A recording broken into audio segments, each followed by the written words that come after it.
This is Brian John Halog, prelim exam for the combustion engineering. So for question number 1, the compression ratio of an air standard Otto cycle is 9.5. Prior to the isentropic compression process, the air is at 100 kilopascal, 35 degrees Celsius, and 300 cubic centimeter. Temperature at the end of the isentropic expansion process is 800 Kelvin. Using specific heat values at room temperature, determine A. the highest temperature and pressure in the cycle, B. the amount of heat transferred in kJ, the thermal efficiency, and D.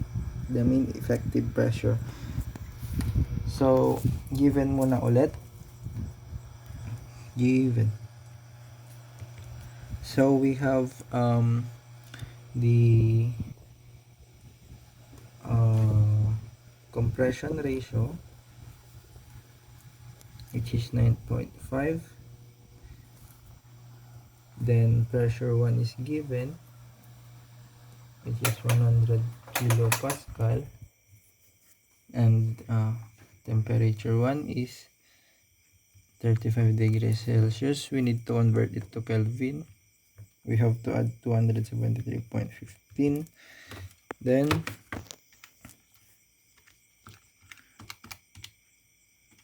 308.15. Volume 1 is also given, which is 600 cubic centimeter. We have to convert it to cubic meter para hindi na tayo mahirapan mamaya.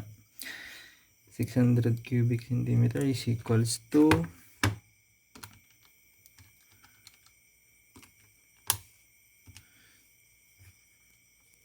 0.0006 cubic meter. So for the next given is the temperature at the end of the isentropic expansion process is 800 Kelvin, which is temperature for 800 degrees Kelvin. We draw the PV diagram for the Otto cycle. This is constant volume isentropic process.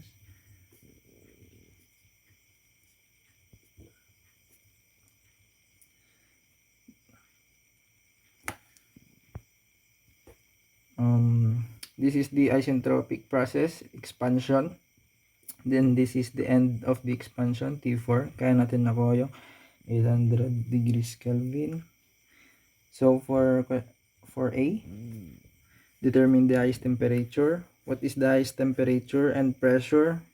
It is, nandito siya, which is our temperature and pressure 3.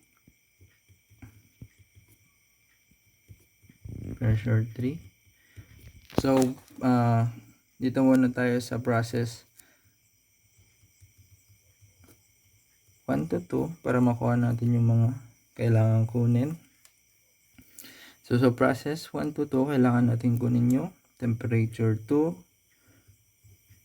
T1 equals to V1 over V2 K minus 1. V1 over V2 is actually equals to compression ratio, which is the RK. Simplify lang natin. T1 RK K minus 1 T2. Ang T1 natin kanina is 308.15, and then our compression ratio is equals to 9.5. The gas constant for the air standard is 1.4 minus 1. Compute lang natin. 308.15 times 9.5 raised to 1.4 minus 1. 758.3184.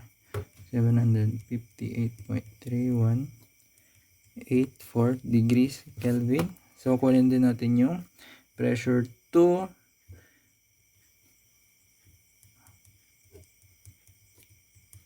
P1 V1 over T1. So, pressure 2 is equals to derive lang natin, transpose over V1 over V2. Ayusin lang natin yung formula para may substitute natin yung mga V given. V1 over V2 times T2 over T1 P1. This formula is the same as this. Sinimplify lang natin. Kasi V1 over V2 is equals to the compression ratio, which is 9.5. Meron na tayo. Then meron tayong temperature 2 and temperature 1. Temperature 2 is equals to 758.3184 and temperature 1 is equals to 308.15. Our pressure 1 is equals to 100 kPa. Pressure 2 is equals to 9.5 times 758.3184 over 308.15 times 100 kPa. The answer is 2337.8305